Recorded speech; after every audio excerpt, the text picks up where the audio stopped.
Buat teman-temanku yang baru gabung, bisa cek di playlist untuk urutan videonya, dan bisa juga cek di playlist untuk judul barunya. Babak 502, Kemenangan Menyapu. Mereka melirik dan memperhatikan cahaya hijau di mata wanita muda dari Istana Surgawi Damai. Ekspresi wajahnya ganas dan tato hijau muncul di kulitnya. Dia menjadi sangat mengerikan. Mencicit, mencicit. Dari dalam lengan Luli, terdengar suara melengking. Kemudian beberapa tekanan dilepaskan. Serangga dalam kabut dihalangi. Wosh! Luli menaruh pelet perlindungan toksin ke dalam mulut Little White. Itu mengunyah pelet dan menelan dengan tidak senang. Dia memandang kabut beracun dengan cukup arogan untuk menunjukkan bahwa dia tidak takut sama sekali. Oke, kita akan berurusan dengan Fodo Rache terlebih dahulu. Luli berani. Hal paling mengerikan dari ras Fodo adalah racun dan serangga mereka yang disihir. Sekarang karena mereka tidak takut, ancaman dari Fodo Rache berkurang. Suara mendesing. Dia menerbangkan roda takdirnya menuju balap Fodo dengan kabur. Dia mengubah kekuatan psikisnya menjadi jarum emas yang tak terhitung jumlahnya dan menyerang puluhan Fodo di depan. Bang! Luli melambaikan pedangnya dengan cara yang tidak teratur. Dia pernah menciptakan pola sendiri yang tidak memiliki atribut khusus selain kecepatan. Ciri yang paling kuat dalam gerakan kungfu adalah kecepatan cepat. Luli kuat dan dia telah melepaskan skill pembakaran darahnya yang telah meningkatkan kekuatan fisiknya beberapa kali. Dia melambaikan pedang panjang lebih dari 100 kaki cukup mudah seolah-olah dia memotong ranting dengan helikopter. Luli bergegas ke balap Fodo yang dalam kesulitan. Mereka memiliki racun tetapi pelet perlindungan toksin yang diberikan oleh Jiang Tianxun dikembangkan oleh Hall of Demons setelah bertahun-tahun belajar. Jiang Tianxun mengatakan bahwa mereka yang dari Fodo Rache yang bisa memasuki medan perang kecil tidak mengerti cara membuat racun yang kuat karena keterbatasan alam mereka. Potensi racun terkait erat dengan ranah prajurit Fodo Rache. Dengan pelet perlindungan toksin, tidak ada racun yang bisa melukai Luli dan yang lainnya di medan perang kecil. Racun-racun itu dibuat tidak efisien dan Little White dapat mengendalikan serangga-serangga itu. Kedua sarana balapan Fodo tidak berguna sekarang. Fodo Rache memiliki kemampuan bertahan yang lemah dan jiwa mereka lemah. Akhir mereka menyedihkan. Desir, senjata surgawi yang pernah dimiliki oleh Raja Naga menembus langit. Dimanapun pedang itu diayunkan, sekelompok ras Fodo akan dibunuh. Tubuh yang rusak dan anggota badan yang terputus dihancurkan dan darah membanjiri tempat kejadian. Orang-orang dari Fodo Rache bahkan tidak memiliki kesempatan untuk berteriak sebelum Luli memanen kehidupan mereka satu persatu. Panah. Menyerang. Perlombaan bulu dan Asmodian mulai gelisah. Perlombaan Fodo dibunuh dalam jumlah besar, yang berarti Luli dan timnya bisa keluar dengan mudah. Perlombaan bulu dan Asmodian tidak bisa hanya duduk di sana dan menyaksikan Luli dan Jiang Qiling melarikan diri. Orang barbar tidak berbuat banyak karena mereka tidak pandai dalam serangan jarak jauh dan mereka tidak kebal terhadap racun seperti orang Asmodian. Banyak ras bulu mengepakkan sayap mereka. Tanda matahari di antara alis mereka melotot dan ditembak. Beberapa dari balap bulu melepaskan panah sementara yang lain melemparkan belati ke arah Luli dan teman-temannya serta di beberapa perlombaan Fodo. Suara mendesing. Banyak orang Asmodian menghilang ke tanah, bersiap untuk serangan mendadak, jelas. Beberapa orang Asmodian melambaikan tongkat mereka yang menggerakkan angin dingin. Banyak ular berbisa, kelabang, kalajengking dan ngengat terbang menuju Luli dan kelompoknya. Luli tidak takut dengan serangga beracun itu karena Little White bisa berurusan dengan mereka. Tapi panah dan belati dan orang-orang Asmodian di bawah tanah bisa menjadi masalah. Jiang Qiling, gunakan perisai itu dan letakkan di belakang kita. Luli tidak khawatir tentang dirinya sendiri tetapi dia takut Jiang Hu dan yang lainnya mungkin tidak bisa membela diri dari ancaman itu. Luli berteriak kepada Jiang Qiling yang mengambil perisai besar dari cincin interspatial dan meletakkannya di belakang Luli dan yang lainnya. Bang, bang, bang. Lebih banyak panah dan belati terus berdatangan. Banyak yang menabrak perisai yang merupakan artefak kelas Suan Suci yang tidak bisa ditembus oleh panah dan belati. Bang! Luli mengayunkan pedangnya. Setiap kali dia akan menghancurkan puluhan Fodo Rache. Tepat pada waktunya untuk beberapa napas, dia telah membunuh ratusan ras Fodo. Perlombaan Fodo menjadi ketakutan. Cara serangan mereka tidak efektif. Mereka hanya bisa mengeluarkan beberapa lampu hijau tetapi yang hancur di bawah tekanan Suan energi dari Jiang Hu dan yang lainnya. Serangga yang disihir tidak bisa mendekati sekarang. Perlombaan Vodo hanya akan menghadapi pembunuhan tanpa ampun Luli di sini. Pangeran mereka meneriakkan teriakan yang enggan dan marah dan mereka mulai mundur. Baik, ketika Vodo Rache mundur, Luli percaya dia bisa keluar, meningkatkan kecepatannya yang tak tertandingi.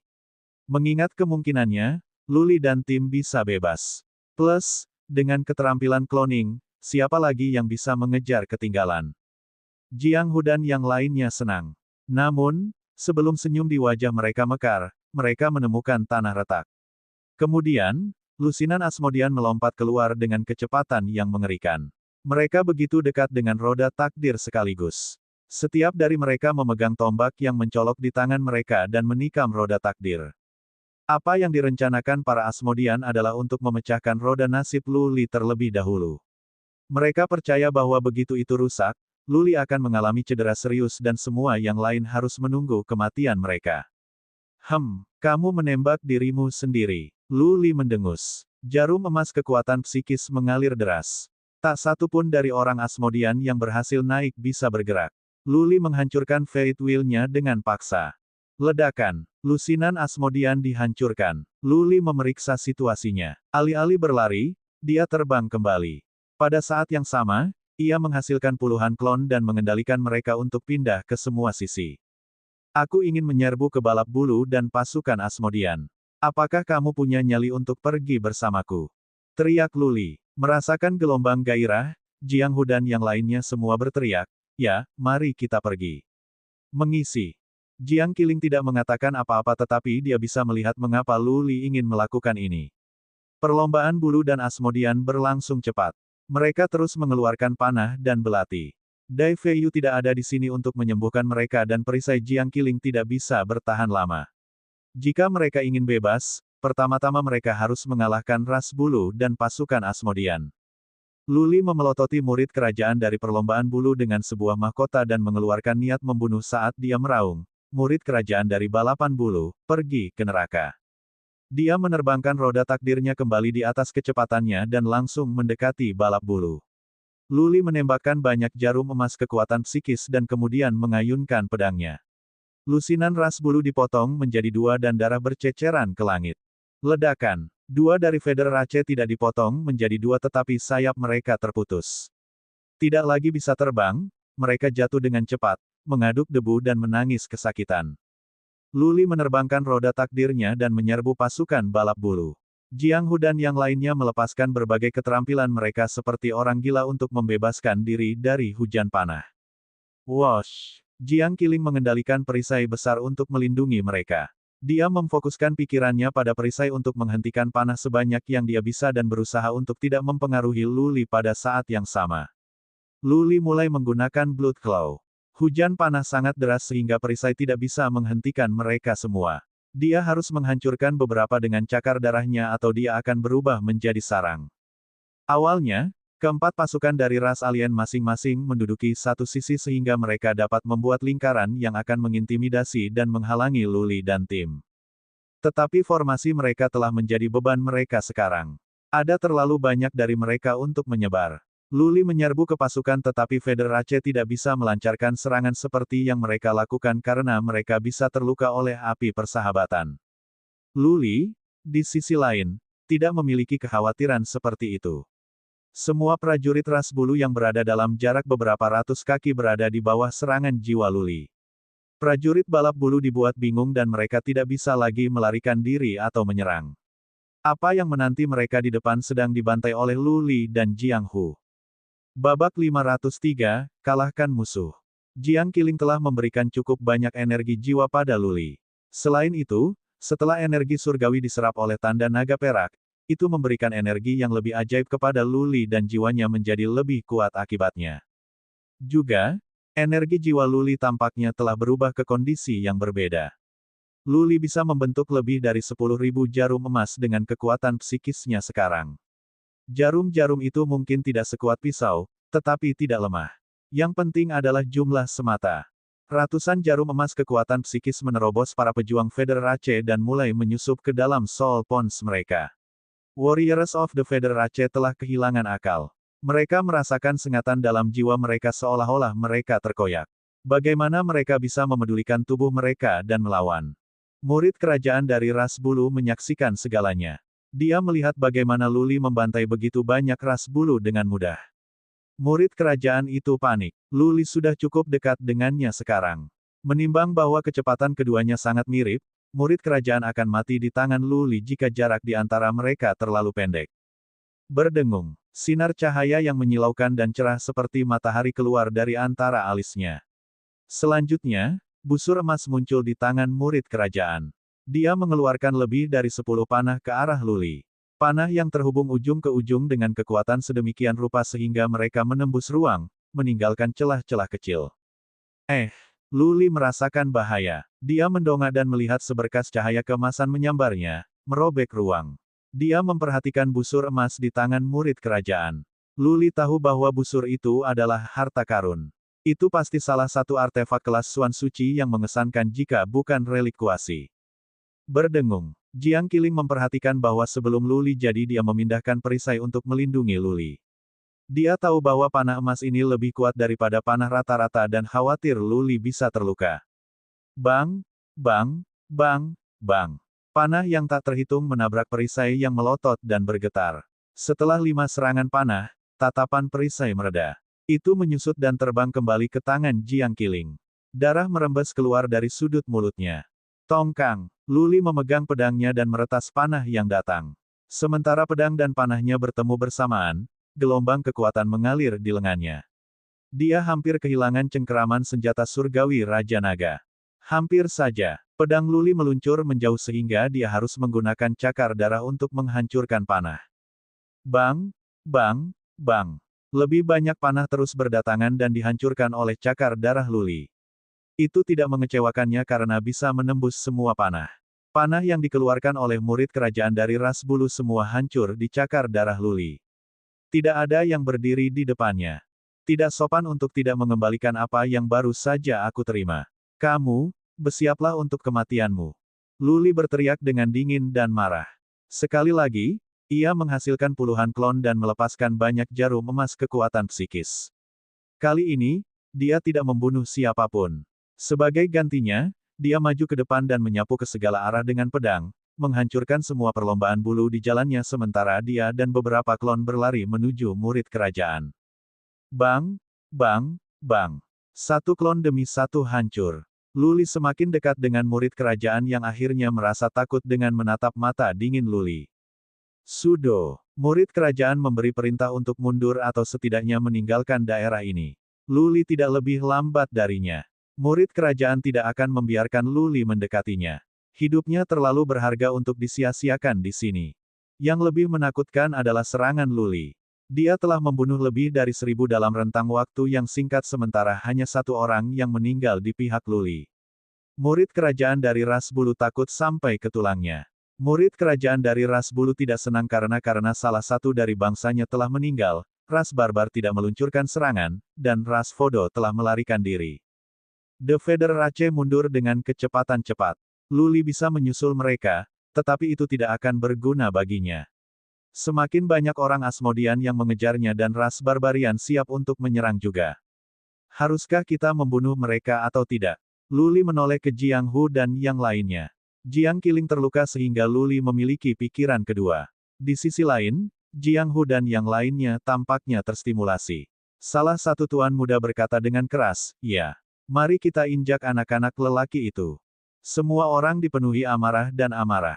Mereka merasakan keinginan yang terkubur dalam untuk melampiaskan kebencian mereka dan berteriak, "Bunuh! Bunuh mereka semua!"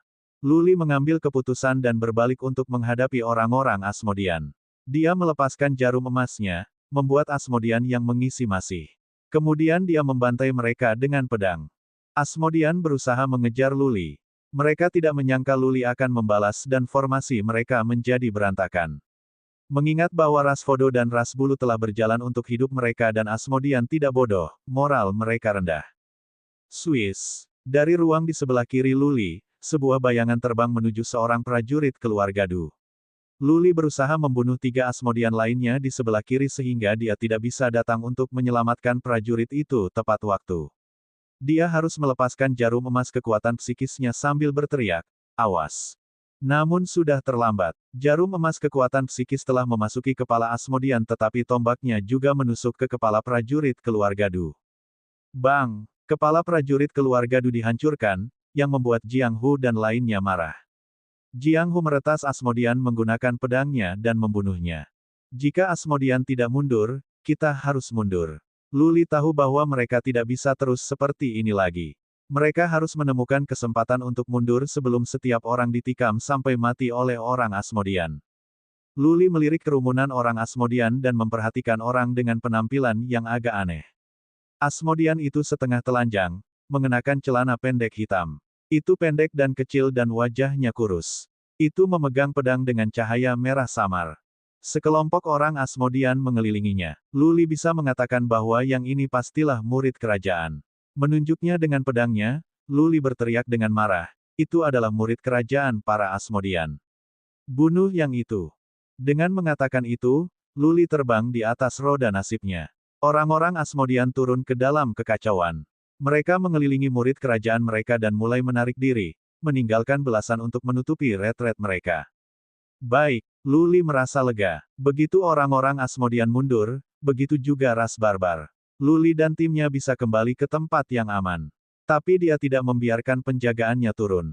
Sambil mengendalikan roda nasibnya untuk terbang, ia terus memeriksa ruang di sekitar mereka menggunakan kekuatan psikisnya. Berdengung. Seperti yang dia duga, ruang di sisinya mulai bergetar. Dua orang Asmodean menjulurkan kepala dari kekosongan dan mencoba menusuk Lu Li dan Jiang Hu dengan tombak mereka. Mati! Lu Li meraung dan melepaskan jarum emas kekuatan psikisnya. Dia mengayunkan pedangnya tinggi-tinggi. Salah satu orang Asmodean terpenggal sampai mati bahkan sebelum bisa terbang. Ledakan. Asmodean lainnya ditembak oleh jarum emas kekuatan psikis dan kemudian diretas hingga mati oleh Jiang Hu. Pada saat yang sama, tanah mulai terbuka ketika beberapa orang Asmodean bergegas menikam roda nasib Lu Li. Dentang, dentang, dentang, dentang. Namun, nasib roda Lu Li begitu keras sehingga tombak bahkan tidak bisa meninggalkan bekas. Lu Li melepaskan serangan jiwa dan menghancurkan para Asmodean dengan roda nasibnya. Bang, bang, bang. Perlombaan barbarian memulai pelarian mereka. Mereka mungkin tampak bodoh tapi itu tidak benar. Mereka tidak mengambil tindakan apa-apa saat Asmodean dan Federace menyerang Lu Li. Jelas, orang-orang barbar tahu bahwa mereka tidak memiliki kemampuan untuk membunuh Lu Li. Kamu ingin lari sekarang? Pegang kudamu. Perlombaan bulu dan Asmodean berlangsung cepat dan serangan mereka aneh. Lu Li takut akan racun yang digunakan oleh ras Fodo karena jumlah pelet perlindungan toksin yang dia miliki terbatas. Tapi dia tidak begitu suci dari ras barbar. Terlepas dari kekuatan mereka, satu-satunya hal penting tentang ras barbar adalah guntur mereka. Jika Lu Li bertindak dengan hati-hati, dia seharusnya baik-baik saja. Karena itu, Lu Li berencana untuk memburu ras barbar dan membunuh mereka semua. Itu semua adalah poin pertempuran baginya. Juga, dia telah menyembunyikan kemarahan yang dia ingin biarkan di balap barbarian. Bab 504, tidak terpikirkan. Perlombaan barbarian bukanlah perlombaan lambat. Tetapi dibandingkan dengan Lu Li, Lu Li tidak terburu-buru. Dia menguntit setelah perlombaan barbar dan melepaskan jarum emas kekuatan psikis ketika dia dekat. Dia akan menyerang beberapa orang barbar, meretas mereka sampai mati dan kemudian melarikan diri sekaligus. Klonnya memiliki peran besar untuk dimainkan. Orang-orang barbar bingung dan tidak tahu di mana Lu Li sebenarnya. Dia akan pergi ke sana-sini dan mengunyahnya sedikit demi sedikit. 6 jam kemudian, Lu Li telah diekor orang barbar selama 6 jam dan dia sudah membunuh lebih dari 100 dari mereka. Kali ini, ada sekitar 8 atau 900 orang barbar total yang datang ke Menara Delikasi secara total. Sekitar 1/8 atau ke-9 dari mereka dibunuh oleh Lu Li. Jiang Qiling duduk di tengah-tengah roda takdir dengan kedua kakinya bersilang dan matanya terpejam. Jiang Hu dan yang lainnya menghentikan serangan mereka. Lu Li berakting sendirian sudah cukup. Beberapa dari mereka terluka. Mereka duduk di roda takdir untuk merawat luka-luka mereka. Bagaimanapun, orang-orang barbar tidak bisa menyerang mereka dari kejauhan dan begitu orang-orang barbar itu dekat, Lu Li bisa berurusan dengan mereka dengan mudah. Sebenarnya, Lu Li mulai lelah. Dia terus meluncurkan serangan jiwa, yang telah melemahkan jiwanya. Tapi dia tidak berhenti. Dia melanjutkan setelah mengambil beberapa pelet pengasuhan jiwa. Dia tidak akan membiarkan kesempatan bagus seperti itu lenyap. Moral ras barbar rendah setelah banyak dari mereka terbunuh. Bagi Luli, yang dihadapinya bukanlah ratusan orang barbar, tetapi poin yang tak terhitung jumlahnya. Wow, orang-orang barbar akan berteriak kesedihan setiap saat. Mereka juga melakukan upaya untuk membalas tetapi Luli diam-diam seperti rubah. Begitu orang barbar mengambil tindakan, dia akan menghasilkan klon, melarikan diri dan memulai dari sisi lain. Itu seperti orang barbar adalah kawanan rusa dan Luli adalah seekor citah. Citah akan mengikuti di sekitar rusa dan memangsa beberapa dari mereka setiap saat. Pada saat rusa berbalik dan menunjuk citah dengan tanduk mereka, citah telah lari ke arah lain. Setelah setengah hari, lebih dari 200 orang barbar tewas. Sisanya mulai berlari seperti orang gila bukannya bertarung putus asa. Mereka ingin kembali ke base camp ras barbarian sesegera mungkin. Di dalam medan pertempuran kecil, ada base camp untuk setiap balapan. Ada formasi penghambatan yang kuat di base camp yang bisa mengurangi kekuatan ras lain. Jika Luli berani mengikuti barbar kembali ke markas mereka, mereka bisa membunuhnya dengan mudah dan dengan demikian mendapatkan kembali keselamatan mereka. Moral kaum barbar berada pada titik terendah. Bagi mereka, Luli tidak berbeda dengan iblis. Jika orang-orang barbar itu akan kembali, mereka akan mengiklankan bahwa ada manusia yang bisa mengalahkan 4 ras. Jiang Hu dan yang lainnya memiliki gagasan yang sama sekali baru tentang Luli. Prajurit jiwa hanya sedikit dan jauh, belum lagi mereka yang bisa menguasai seni. Luli baru saja mencapai alam abadi dan jiwanya tidak kuat. Tapi dia bisa mengalahkan 4 ras alien dengan mengandalkan serangan jiwa. Di masa depan, ia akan tumbuh menjadi pejuang jiwa yang kuat yang dikenal di Central Plains. Luli merasakan tatapan mengagumi dari orang lain tetapi dia tidak merasa sombong. Sebaliknya, dia merasa menyesal dan bersalah. Dia akan memeriksa Jiang Qiling yang duduk di belakangnya untuk pulih. Rasa bersalahnya tumbuh ketika dia melihat wajah pucatnya. Dia tahu bahwa itu bukan karena kemampuannya sehingga dia bisa menguasai serangan jiwa yang begitu kuat. Itu karena gadis yang rentan ini yang bisa tertiup angin sepoi-sepoi. Jiang Qiling memberikan setengah dari energi jiwanya yang telah dia kumpulkan setelah bertahun-tahun berkultivasi. Jiwanya pasti terluka. Dia telah merobek jiwanya menjadi 2 dan memberi setengah kepada orang lain. Rasa sakit macam apa yang dia alami. Luli tidak mengerti bagaimana dia melakukannya tetapi dia tahu dia pasti sangat menderita. Mengingat apa yang mereka lakukan di Tower of Delicacy, dia tersenyum pahit. Dia hanya akrab dengan 2 wanita muda untuk saat ini. Selama pertama kali, dia tidak melakukan apapun namun racun di tubuhnya tersedot ke tubuh gadis itu. Sampai sekarang, dia membeku. Kedua kalinya dia diberi obat bius. Sebelum dia menyadarinya, seorang gadis telah memberinya energi surgawi dan setengah dari energi jiwanya. Wajah gadis ini lebih putih dari kertas dan dia bisa hancur di bawah tekanan angin. Dia merasakan penyesalan yang lebih mendalam pada pemikiran tentang kain putih dan noda darah di atasnya. Tapi dia tidak mengerti bagaimana pelacur terkenal di Central Plains ini masih perawan. Dia menatapnya dengan prihatin. Lalu dia mengalihkan pandangannya ke orang-orang barbar di kejauhan. Niat membunuh yang kuat keluar dari dirinya. Dia ingin membunuh semua orang barbar dan ras alien lainnya di medan pertempuran kecil untuk membalas dendam terhadap Jiang Qiling. Berdengung, Luli menghasilkan klon lagi. Dia berlari maju seolah-olah dia adalah 100 pemangsa yang telah melihat mangsanya, menunjukkan taringnya dan menelan orang-orang barbar. Wosh, wosh, wosh. Di sebidang tanah terbuka di tengah medan perang kecil, pasukan manusia bergegas. Ada ribuan dari mereka dalam antrean panjang. Mereka maju dengan cara yang mengancam. Orang mungkin keliru berpikir ada puluhan ribu dari mereka. Di depan adalah prajurit dari keluarga di dataran tengah-tengah utara. Mereka sangat cemas sehingga berharap memiliki sayap sehingga bisa menempuh jarak yang jauh dalam waktu singkat. Mengikuti mereka adalah Ji Mengtian, Yang Xuan, Lu Xuan dan Dai Feiyu. Mereka tidak menunjukkan emosi mereka tetapi mereka bertindak seolah-olah mereka khawatir. Mungkin mereka khawatir Jiang Qiling akan dibunuh oleh ras alien. Tentu saja, kucing menyembunyikan cakarnya. Tuan muda dan wanita muda dari keluarga besar cerdas. Tidak ada yang bisa mengatakan dengan pasti bahwa mereka berpikir. Suara mendesing. Seorang pria bergegas dari kejauhan. Yang Xuan melihatnya sehingga dia melambaikan tangannya dan berkata, berhenti. Yang datang adalah dari Hades Society, pengintai yang dikirim oleh Yang Xuan. Pasukan berhenti. Yang Xuan keluar dari formasi. Si pramuka berlutut dan berkata, Tuan Muda, 4 ras alien dikalahkan. Luli mengejar orang barbar dengan timnya ke base camp perlombaan barbar di barat. Petik 2, petik 2. Diam. Yang Xuan berkedip. Dia berbalik dan menatap Lu Xuan dan Ji Mengtian. Mereka semua mengira mereka salah dengar. Yang Xuan berdiri di sana linglung sejenak. Jejak amarah muncul di wajah femininnya. Dia menendang pengintai itu dan berkata dengan marah, apakah kamu kehilangan akal? Apakah kamu tidur sambil berbicara? Wosh! Tepat pada saat itu, seorang pria lain datang dari jauh. Itu Ji Yuan dari Istana Samsara. Dia berteriak dari kejauhan, Nona muda, 4 ras alien dikalahkan. Luli membunuh banyak dari mereka sendiri dan dia mengejar orang barbar sekarang.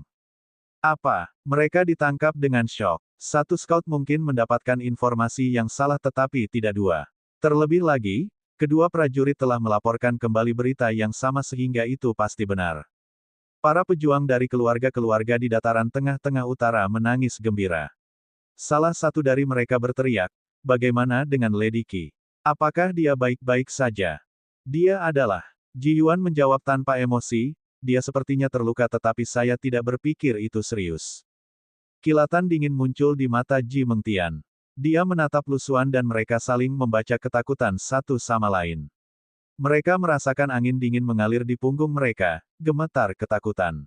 Mereka tidak tahu apa yang terjadi tetapi mereka tahu bahwa Luli atau Jiang Qiling sekarang memiliki kemampuan yang lebih kuat daripada seorang prajurit dari alam mulia. Dengan kata lain, praktis tidak ada yang bisa bersaing dengan Luli dan Jiang Qiling di medan perang kecil. Hanya Ji Mengtian yang memenuhi syarat untuk bertarung dengan mereka karena kuasi reliknya. Jika Luli dan Jiang Qiling ingin membalas dendam, konsekuensinya akan tak terbayangkan. Bab 505, Penghinaan Diri. Bang, bang, bang. Di berbagai gunung, puluhan ras barbar memegang dan melambaikan rantai besi dan palu tembaga mereka. Di bawah kekuatan mengerikan mereka, lubang hancur di pegunungan. Batu-batu besar hancur dan jatuh. Bintik-bintik debu diaduk dan bahkan ada retakan di tanah. Orang-orang barbar berusaha menghancurkan Fate Wells dengan sekelompok orang di dalamnya.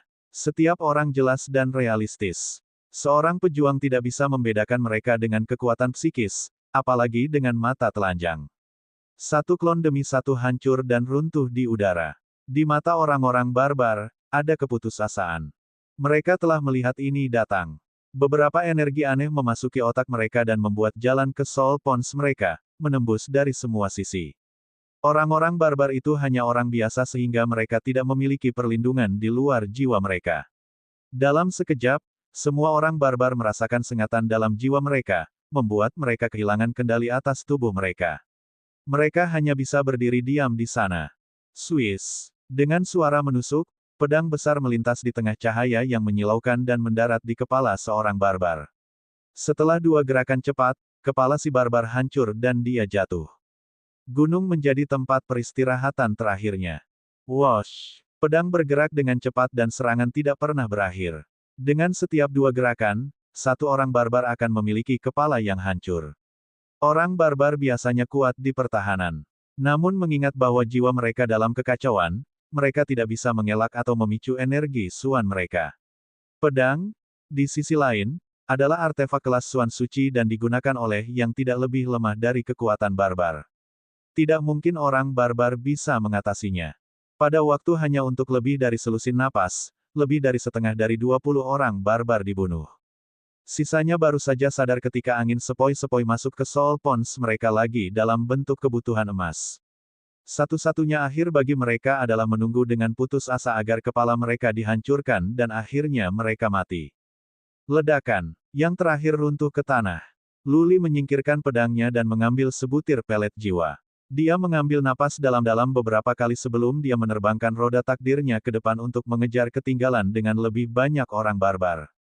Dia telah mengejar mereka selama 4 hari dan telah membunuh 6 atau 700-an dari mereka. Lebih dari setengah tentara barbar tewas di tangannya. Dia kelelahan, baik di jiwanya dan tubuhnya, tetapi dia memilih untuk tidak beristirahat. Dia tidak ingin melepaskan kesempatan yang begitu bagus. Tidak hanya dia akan mendapatkan bahkan dengan musuhnya yang dibencinya, dia juga bisa mendapatkan sejumlah besar poin dengan membunuh lebih banyak orang barbar. Wosh! Roda takdir terbang. Itu akan menghabiskan banyak energi dan kekuatan Xuan untuk terbang di medan perang, itulah sebabnya Lu Li sangat lelah. Yang lain melihat garis-garis darah di matanya. Mereka ingin membujuknya untuk beristirahat tetapi mereka tidak memiliki keberanian.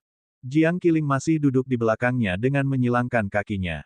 Setelah beberapa hari istirahat dan pemulihan, dia masih terlihat pucat.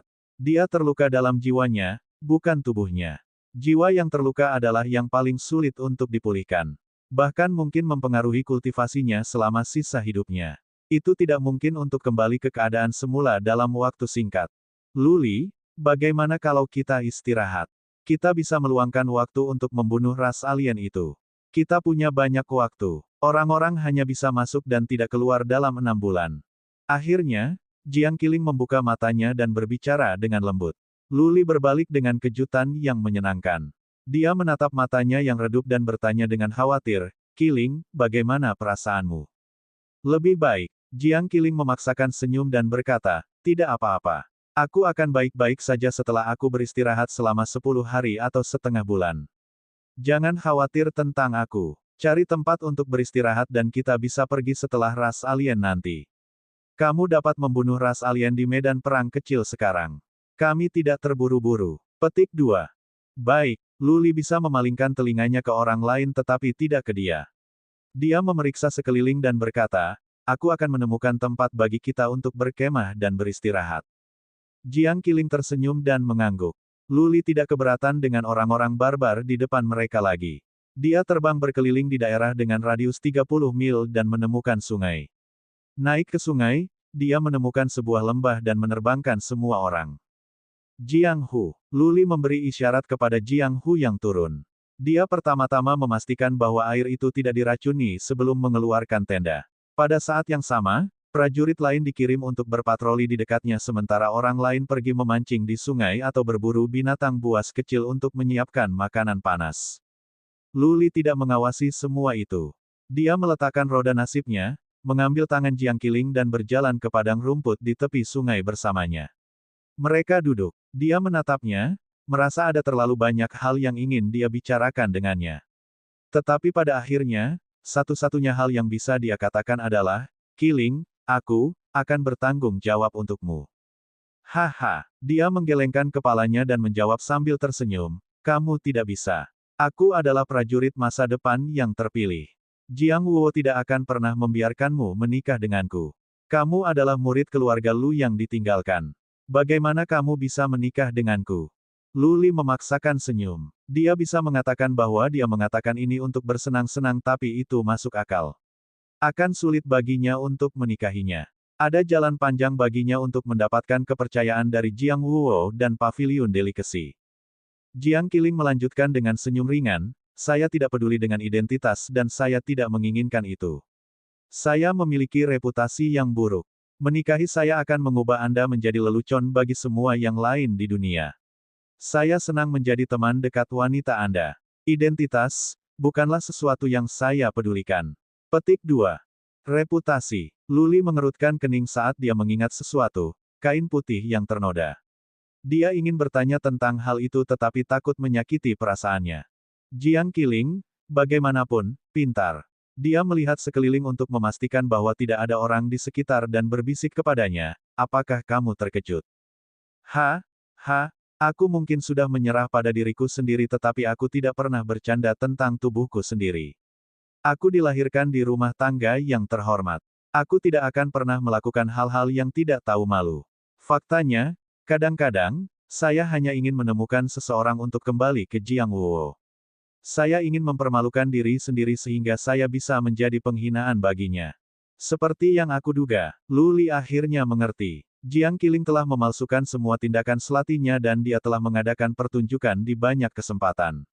Dia berusaha untuk kembali ke Jiang Wuo, memalukan dirinya sendiri, membiarkan dunia salah paham dan menertawakan Paviliun Delicacy. Dia adalah seorang wanita muda yang lahir di rumah tangga terhormat dan telah menerima pendidikan sejak muda. Para wanita muda sangat menghargai reputasi dan keperawanan mereka. Tapi selama bertahun-tahun, dia disebut pelacur. Aduh, Luli menghela nafas tetapi tidak mengatakan apa-apa. Dia hanya meraih tangan Jiang Qiling, mencoba memberinya kehangatan. Setelah beberapa saat, dia berkata dengan wajah lurus, Jiang Qiling, masa lalu adalah masa lalu.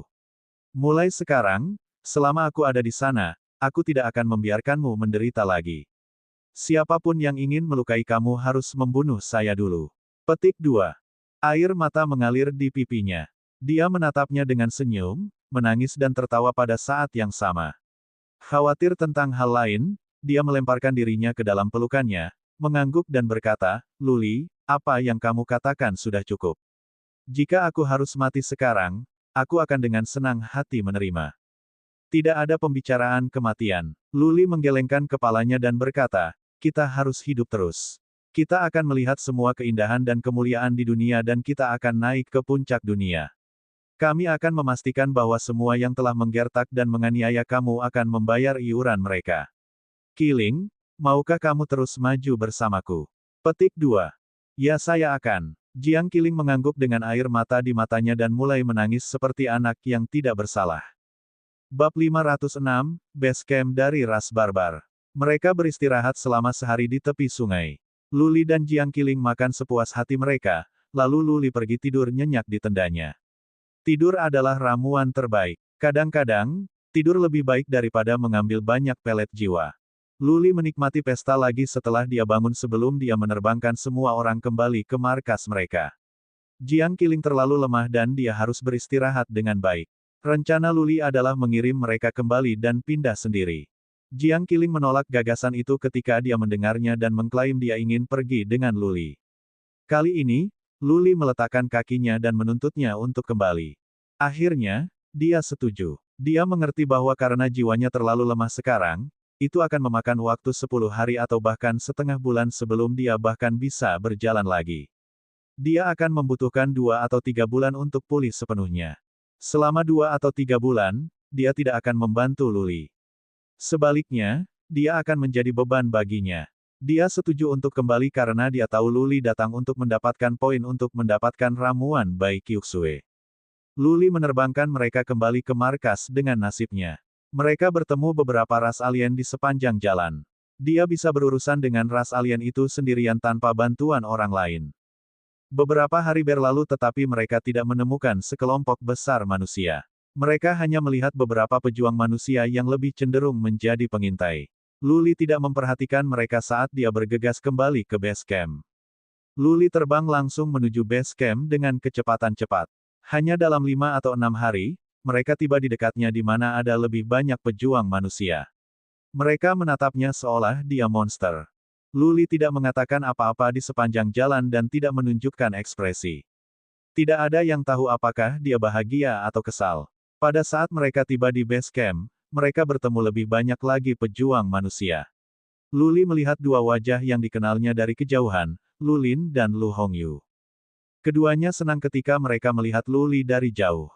Luli dan Lulin melakukan kontak mata dan mereka berdua mengerti sesuatu. Jiang Qiling berpikir Luli akan memiliki sapi tetapi dia tidak mengatakan apa-apa dan tidak melakukan apapun kecuali membawa mereka ke sudut dan menunggu Jiang Hu membangun tenda. Berita tentang Luli yang kembali membuat sensasi di base camp. Banyak tuan muda dan wanita muda dari Central Plains Utara berkumpul di sekitarnya. Luli dan Jiang Qiling tidak punya waktu untuk mengobrol dengan mereka. Tetapi mereka memang mengirim Jiang Hu keluar untuk mengumpulkan beberapa intelijen.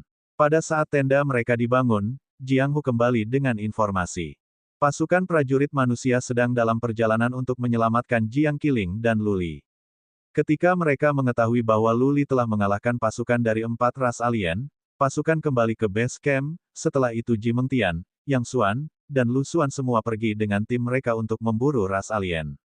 Haha, Luli tersenyum dingin. Lu Xuan, Ji Mengtian, dan yang lainnya pasti takut bertemu dengannya. Luli tidak meminta detail. Dia meminta Jiang Hu untuk mengumpulkan semua prajurit dari keluarga besar dan kecil di dataran tengah utara dan memberi mereka perintah. Kecuali mereka meninggalkan base camp untuk melawan ras alien, mereka harus berkumpul dan melindungi Jiang Qiling. Kemudian Luli mengatakan pada Jiang Hu dan yang lainnya untuk memanggil lebih banyak prajurit untuk melindunginya dan bahwa dia akan memenggal kepala Jiang Hu jika dia kembali dengan Jiang Qiling yang terluka. Tidak apa-apa. Jangan mengancam mereka. Jiang Qiling berjalan keluar dari tendanya dan berkata, ini adalah markas. Biasanya, ini penuh dengan orang dan ras alien tidak akan punya nyali untuk datang ke sini. Apakah Anda pikir siapapun dari prajurit manusia kita memiliki keberanian untuk membunuh saya? Di sini, Anda dapat menenangkan pikiran dan pergi. Petik 2. Jiang Qiling memberikan Luli sebotol pelet dan berkata, ini semua pelet perlindungan toksin yang saya miliki. Anda harus berhati-hati jika Anda bertemu dengan perlombaan foto. Juga, jika Anda melihat Anda tahu siapa, jangan membunuh mereka. Balas dendam adalah hidangan terbaik yang disajikan dingin. Petik 2. Jiang Qiling mengerti betul apa tujuan perjalanan Luli. Dia tidak hanya akan membunuh ras alien untuk mengumpulkan poin tetapi juga untuk membalas dengan Ji Mengtian dan yang lainnya. Jiang Qiling mengenalnya dengan sangat baik untuk mengetahui bahwa ia tidak akan menelan amarah ini. Luli mengangguk. Jiang Qiling berbisik kepadanya lagi, saya pikir mereka semua memiliki barang berharga yang melindungi jiwa mereka. Orang itu memiliki relik kuasi. Jangan memaksakan diri terlalu jauh. Jika Anda mati, saya tidak akan hidup di dunia tanpa Anda. Luli mengangguk dengan sungguh-sungguh. Kemudian dia membelai rambutnya secara terbuka dan pergi dengan tekad setelah memberikan penampilan yang penuh gairah. Itu benar, Lu Xuan, Yang Xuan, Ji Mengtian, dan Dai Feiyu semuanya memiliki barang berharga untuk melindungi jiwa mereka. Ji Mengtian bahkan punya kuasa relik. Mungkin saja, Yang Xuan dan Lu Xuan juga memiliki potongan-potongan kuasa relik. Terus, Luli dan timnya hampir mati karena perangkap mereka. Mereka tanpa perlindungan prajurit yang kuat di dunia kecil. Ini adalah waktu terbaik. Jika Luli tidak mengambil kesempatan untuk melampiaskan amarahnya, dia mungkin tidak akan mendapatkan kesempatan kedua. Balas dendam adalah hidangan terbaik yang disajikan dingin. Tapi itu untuk orang-orang tanpa kekuatan yang cukup. Luli yakin bahwa dia bisa membuat orang-orang ini membayar kecuali yang melindungi jiwa mereka adalah artefak kelas Suan Suci tingkat atas atau relasi kuasi. Alih-alih terbang di atas roda takdirnya, Luli berjalan. Jiang Qiling dan yang lainnya menyaksikan saat dia pergi. Jiang Hu dan orang lain merasa agak gelisah. Entah bagaimana, mereka merasakan bahwa dengan perjalanan ini Luli, mungkin menyebabkan masalah besar. Luli tidak membuat masalah setelah dia meninggalkan markas tetapi hari-hari yang menyedihkan untuk 4 ras alien. Luli berkeliaran di sekitar dunia kecil, berlari dengan liar tanpa memperhatikan arah yang dia ambil dan mencari ras alien di mana-mana. Sebagian besar ras alien yang ditemuinya mati di tangannya. Beberapa yang beruntung melarikan diri. Ribuan ras alien telah berpartisipasi dalam serangan Tower of Delicacy tetapi ada lebih dari beberapa ribu di medan perang kecil. Setiap ras telah mengirim setidaknya 7 atau 8 ribu sehingga harus ada lebih dari 30 ribu ras alien secara total. Karena itu, banyak dari mereka yang tidak mengenal Luli. Mereka bahkan berlari ke arahnya dalam kegembiraan ketika mereka melihatnya sendirian dan berpikir mereka bisa menyiksanya dan membunuhnya. Seberapa kuat serangan jiwa Luli? Luli sendiri tidak tahu jawabannya. Tapi ada satu hal yang dia yakini.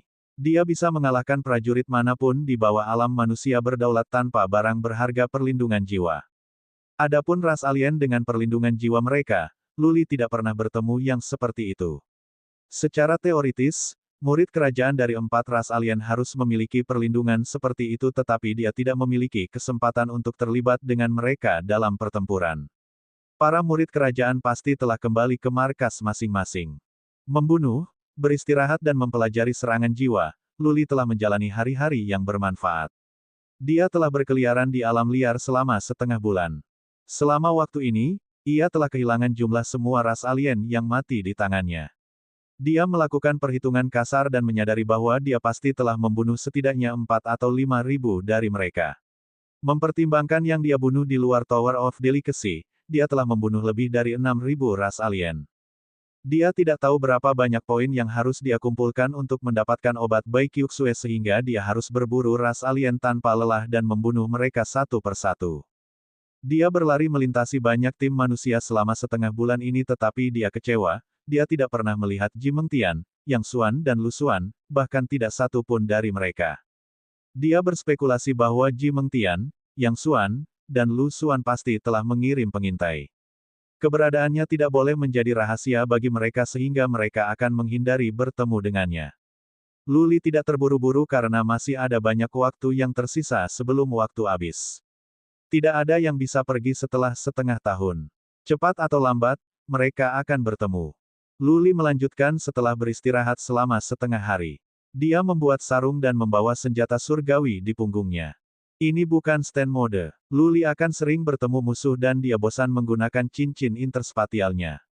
Dia bisa menarik pedangnya dan mengeluarkan senjata surgawi kembali setelah mengalahkan musuh-musuhnya dengan lebih mudah dengan cara ini.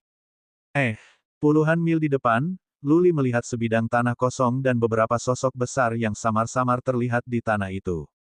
Orang barbar. Aku telah menemukan base camp ras barbar. Mata Luli bersinar. Ada 4 atau 5.000 orang barbar di markas mereka. Berapa banyak poin yang bisa dia kumpulkan jika dia berhasil membunuh mereka semua? Pindah. Luli berhenti hanya sesaat sebelum dia melompat ke depan seperti binatang buas. Dia melompat melintasi beberapa gunung kecil dan kemudian bergegas ke markas ras barbarian dengan langkah cepat. Bab 507, Manusia Iblis. Luli sudah ingin mengejar kembali ke base camp ras barbarian sebelum dia mengirim Jiang Qiling dan yang lainnya kembali ke base camp mereka.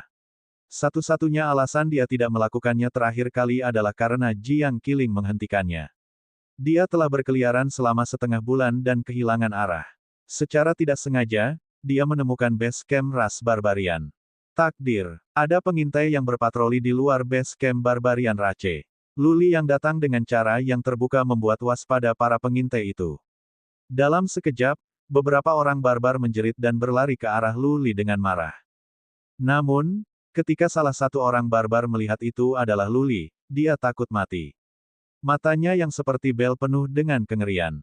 Dia mengangkat kepalanya dan meraung, mengkhawatirkan semua orang barbar yang beristirahat di base camp. Di tengah-tengah base camp, ada sebuah pondok dari mana keluar barbar yang lebih kecil. Kulitnya tidak coklat seperti orang lain, tetapi hitam kecoklatan dan tanduknya lebih pendek. Dia melirik ke kejauhan dan melihat seorang manusia lemah dengan pedang di punggungnya berjalan menuju base camp. Orang barbar itu menunjukkan kemarahan dan dia berkata dalam bahasa manusia, "Aduh manusia. Beraninya dia datang ke sini ke markas kita." Wow, wow. Orang barbar kecil ini berteriak dengan cara yang aneh. Semua orang barbar di markas mulai berkumpul di sekelilingnya. Dia menunjuk Luli di kejauhan dan menggumamkan sesuatu. Lebih dari 1.000 orang barbar melesat dengan marah dan ratusan lainnya pergi ke samping. Jelas, mereka berencana mengepung Luli. Bang, bang, bang. Bagaimana rasanya ketika 1.000 orang barbar bergegas bersama? Itu seperti 10.000 binatang sedang berbaris. Gelombang ki yang kuat dan menakutkan menyebar dari kejauhan, mengguncang gunung dan menghancurkan tanah. Orang mungkin berpikir ada pasukan 10.000 pengisian menekan dan mencekik. Luli melihat orang barbar datang ke samping. Dia mengerti betul apa yang orang barbar lakukan. Mereka berusaha untuk mendekatinya dan membunuhnya dengan petir. Tapi dia tidak bodoh. Berdengung, Luli menghasilkan klon. Lebih dari 60 klon mulai berlari ke semua arah dan orang-orang barbar rata-rata tidak bisa membedakan mereka. Luli sendiri berlari ke kiri. Dia tidak bisa membunuh semua orang barbar itu sekaligus. Dia harus mengambil langkah kecil. Lebih dari 1.000 orang barbar bergegas, bersiap untuk merobek manusia lemah ini hidup-hidup. Tapi mereka semua terpana oleh klon Luli dan mereka tidak bisa tahu di mana dia sebenarnya. Formasi mereka hancur ketika mereka menyadari beberapa klon datang pada mereka. Boom, boom, boom. Banyak rantai besi dan palu tembaga digunakan untuk menghancurkan klon-klon itu. Lubang besar muncul di tanah dan debu diaduk. Suara-suara keras tidak pernah berakhir. Pada saat semua klon menghilang, Luli telah berjalan ke kiri. Sekali lagi, ia menghasilkan klon, melepaskan jarum emas kekuatan psikis dan mulai membantai orang barbar di sisi kiri. Karena serangan jiwanya bergantung pada kekuatan psikisnya, ia dapat meluncurkan serangan dari kejauhan.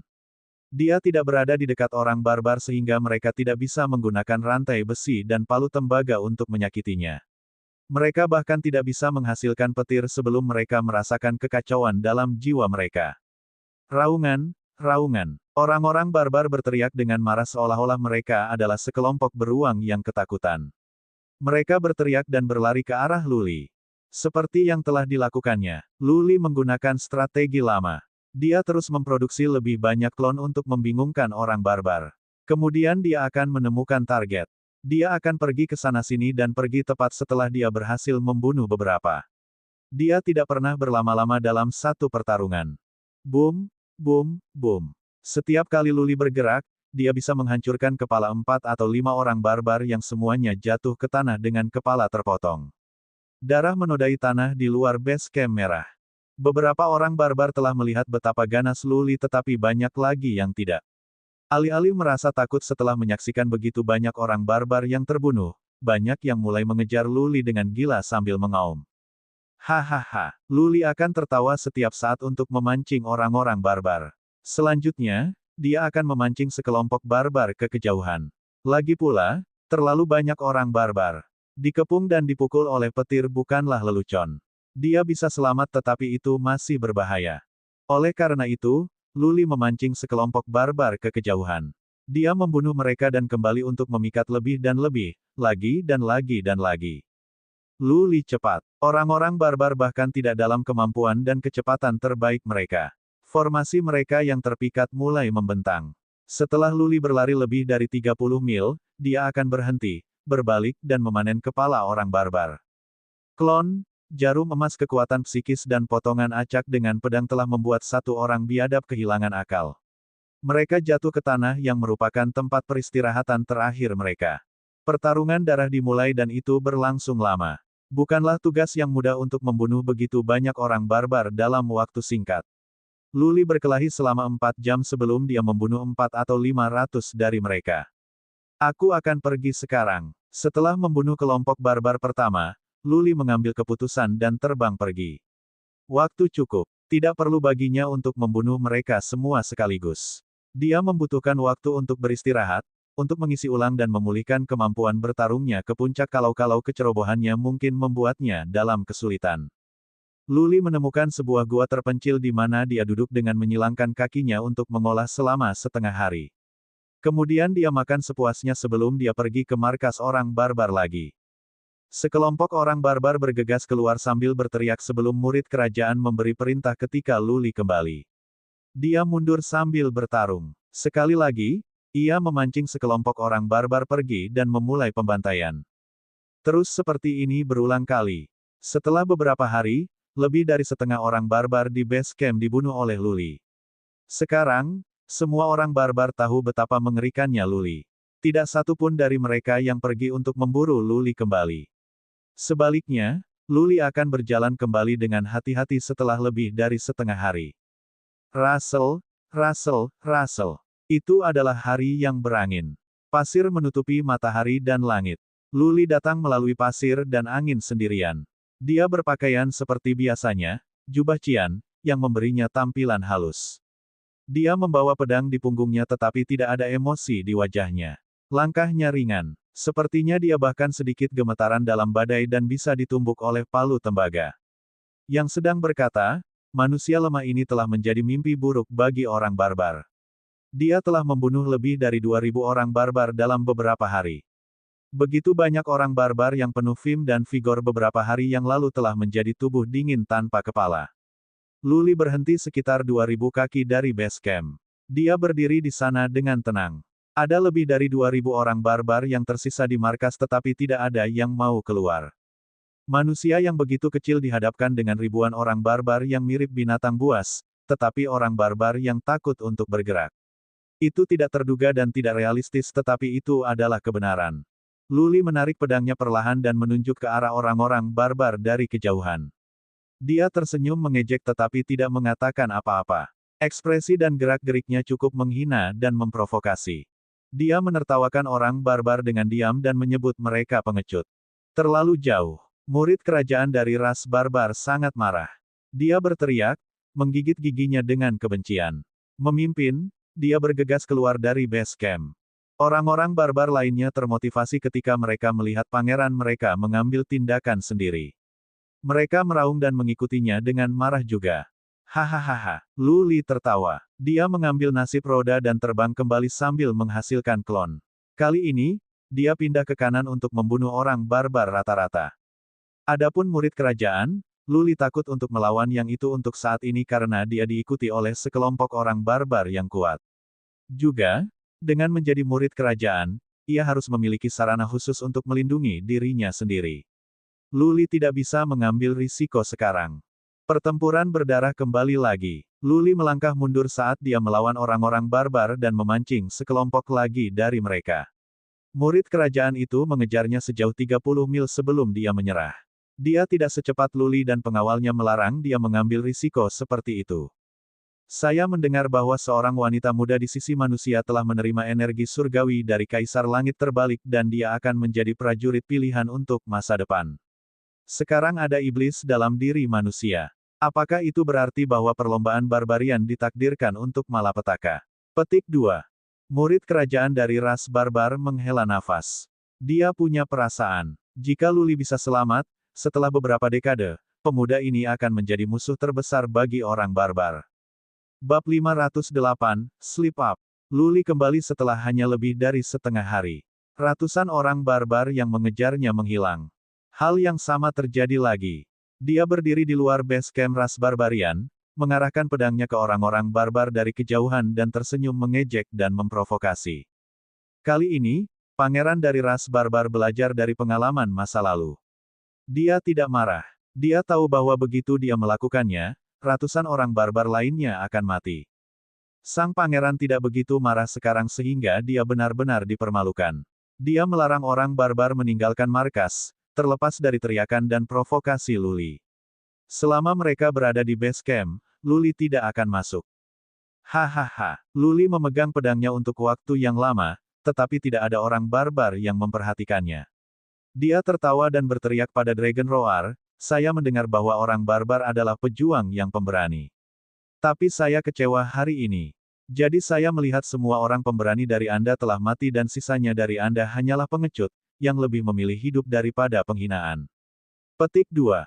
Luli berbicara dalam bahasa manusia yang tidak bisa dipahami oleh orang barbar, kecuali sang pangeran. Sang pangeran marah karena marah dan nyaris tidak bisa menahan upaya untuk membunuh seseorang. Dia melangkah maju dan berteriak, jenis manusia, jangan lari jika Anda punya bola. Apakah Anda memiliki keberanian untuk bertarung dengan saya? Luli hanya menggunakan beberapa kata acak untuk memprovokasi mereka dan tidak tahu bahwa tidak hanya murid kerajaan dari ras barbar dapat memahami bahasa manusia tetapi juga berbicara. Luli berkata sambil menyeringai, aku tidak takut pada pertempuran 1 lawan 1. Kamu adalah murid kerajaan dari perlombaan barbar, bukan? Apakah kamu punya nyali untuk melempar topimu ke atas ring? Tentu saja aku tahu. Kilatan kedinginan muncul di mata sang pangeran saat dia bergegas ke depan. Orang-orang barbar yang kuat yang melindunginya ketakutan dan mengejarnya. Luli berkata dengan mendengus, apa? Pertengkaran massal lain. Ini adalah arti pertarungan 1 lawan 1 bagi kalian yang biadab. Sang pangeran sangat marah. Dia melihat selusin orang barbar di belakangnya dan meneriakkan sesuatu. Dia harus menggunakan palu tembaga untuk menghancurkan salah satu dari mereka untuk menghentikan mereka. Kemudian dia bergegas keluar dari base camp sendirian di tengah-tengah penampilan khawatir. Luli melangkah mundur perlahan. Dia masih terlalu dekat dengan base camp ras barbarian sehingga dia harus berhati-hati. Melihat bahwa dia bergerak kembali, murid kerajaan itu berteriak dengan marah, saya pikir kamu bilang kamu tidak akan lari, manusia, berhenti di sana dan bertarung dengan saya. Luli menutup telinga untuk itu. Dia berhenti ketika mencapai sebuah bukit kecil sekitar 1 mil jauhnya. Luli berteriak, ayo. Kamu adalah pangeran. Kurasa kamu telah menikmati status yang cukup tinggi di ras barbarian. Pangeran menjawab dengan bangga sambil berlari ke depan, namaku Rui the Iron dan aku dilahirkan pada generasi ke-963 dari ras barbar, keturunan dewa barbar, manusia, sebaiknya kau ingat bahwa kamu akan mati di tangan Rui the Iron. Petik 2. Rui besi. Luli cemberut. Roda takdir muncul dari perutnya. Luli memeriksa Little White di lengan bajunya dengan kekuatan psikisnya dan berkata, Little White, bangun. Kita akan bertengkar hebat. Little White dan Jiang Qiling sama-sama diwariskan dengan energi surgawi. Setelah menyerap energi surgawi, Itu telah tidur. Luli membangunkannya beberapa kali sebelumnya dan kemudian kembali tidur lagi setelah perkelahian itu. Itu masih harus mengkonsumsi energi surgawi. Little White baru saja membuka matanya yang mengantuk dan menjulurkan kepalanya yang kecil ketika Rui si besi melesat marah. Luli menghasilkan klon segera tanpa memedulikan Little White lebih lanjut. Wosh! Lebih dari 60 klon berlari ke segala arah dan mengelilingi Rui the Iron. Setiap klon memiliki pedang menari. Tatapan putih berisi niat membunuh menyelimuti Rui the Iron. Rui the Iron tidak panik meskipun dia dikelilingi oleh klon. Tanduk hitam di kepalanya menyala. Setelah itu, goresan petir pun habis. Berpusat padanya, ada perisai petir dengan diameter selusin kaki. Semua klon yang berada di dekat perisai runtuh tanpa kecuali. Keturunan Dewa Barbar benar-benar luar biasa. Luli berkata pada dirinya sendiri dan bertindak lebih hati-hati. Murid-murid kerajaan dari perlombaan barbar juga memiliki keterampilan khususnya, sama seperti para murid kerajaan dari 12 keluarga kerajaan di Central Plains. Halilintar pangeran ini lebih kuat dari orang barbar biasa. Dia pasti punya cara khusus lain juga. Rui the Iron berlari dengan kecepatan cepat. Luli takut untuk mendekat sehingga dia terus memproduksi klon dan mengendalikan mereka untuk mengelilingi Rui si besi. Yang membuat Luli lega adalah, orang biadab itu tidak bisa membedakan Luli dari klonnya. Rui the Iron telah menyerang dengan cara yang tidak teratur dan dia tidak pernah benar-benar memukul Luli. Tongkang, rantai Rui the Iron lebih tangguh daripada yang digunakan oleh orang barbar biasa. Yang dia miliki lebih panjang dan dari warna emas gelap. Dia memegang rantainya dan datang setelah klon Luli satu persatu. Ini tentang waktu. Petik 2. Luli menenangkan pikirannya sekarang karena dia memiliki perasaan umum tentang kemampuan Rui the Iron. Dia mengirimkan kekuatan psikisnya dan jarum emas yang tak terhitung menusuk ke kepala Rui besi. Jika mereka bisa masuk ke dalam soulponnya, maka pangeran dari Barbarian Rache pada dasarnya sudah mati. Berdengung. Di atas kolam jiwa pangeran ini muncul tatapan gelap. Tripod bundar hitam ding dengan banyak gambar unggas dan binatang buas dan tanda samar-samar terlihat di sana. Tutupnya terus bergerak ke atas dan ke bawah. Ada aliran udara hitam keluar yang menyelimuti soulpon. Setelah mengenai udara hitam, jarum emas melambat. Semakin sulit bagi mereka untuk memasuki Res the Iron soulpon. Dia memang memiliki harta untuk melindungi jiwanya. Luli berkata pada dirinya sendiri tetapi dia tidak frustrasi. Meskipun jarum emas kekuatan psikis melambat mereka masih bisa menembus ke dalam soulpon. Pon jiwa Luli melotot ketika dia mengerahkan lebih banyak kekuatan psikis. Kali ini, dia tidak membentuknya menjadi kebutuhan emas melainkan 10 pisau. Lebih banyak kekuatan psikis melonjak seperti angin sepoi-sepoi dan melonjak ke dalam jiwa Rui the Iron. Kemudian 10 pisau menikam di soulponnya. Luli bisa dari puluhan ribu jarum emas dengan kekuatan psikisnya tetapi sekarang jumlah pisau hanya 10. Kekuatan yang terkandung di dalamnya bisa membuat perbedaan besar. Seperti yang diharapkan Luli. Pisau kekuatan psikis menusuk ke soulpon of Rui the Iron. Perisai petir yang dibangunnya langsung hancur berantakan. Rantai dan palu yang dia gunakan berhenti dan dia berdiri di sana, bingung. Ada ekspresi sakit di wajahnya. Baik, mata Luli bersinar. Dia bergegas, siap untuk menikam Rui besi sampai mati dengan pedang-pedangnya. Raungan, raungan. Orang-orang barbar hampir menjadi gila, menyaksikan Rui besi berdiri di sana. Mereka tahu bahwa Luli telah menyerang jiwanya. Mereka kehilangan akal mereka berpikir Rui the Iron mungkin terbunuh dan mulai bergegas menuju Luli dengan cara yang tangguh. Sangat terlambat, Luli mendengus. Dia terbang di atas roda takdirnya dekat dengan Rui the Iron, mengayunkan pedangnya dan memotong kepala Rui the Iron. Haha, Rui the Iron tiba-tiba membuka matanya. Ada senyum mengejek di wajahnya yang raksasa. Dia berkata sambil tersenyum, manusia, aku adalah keturunan Dewa Barbar. Bagaimana kau bisa begitu percaya diri hingga berpikir kau bisa membunuhku semudah ini? Berdengung. Kedua tanduknya melepaskan halilintar. Satu goresan melonjak ke jiwa kolam dan menghancurkan kekuatan psikis Luli. Yang lain terbang keluar dan menyerang Luli. Ini setup. Luli gemetar dan begitu pula jiwanya. Dia tiba-tiba mengerti. Rui the Iron sengaja membiarkan pisau kekuatan psikisnya masuk ke soulpon sehingga dia bisa menemukan di mana Luli benar-benar berada sehingga membunuhnya. Desir, desir. Luli tertabrak petir. Dia merasakan sakit di sekujur tubuhnya. Ada bau terbakar di kulit dan rambutnya. Dia mulai kejang tak terkendali. Ding Dewa Barbar, Rui si besi berteriak. Di tengah tatapan hitam di atas kepalanya, tripod bundar kecil dan indah Ding muncul dan diperbesar. Tutupnya terbuka. Sebuah kekuatan dari dalam menyelimuti Luli. Seperti slip up, Luli terbang ke arah tripod bundar Ding tanpa terkendali dan dihisap. Setelah silau, tutupnya terintegrasi dengan tubuh.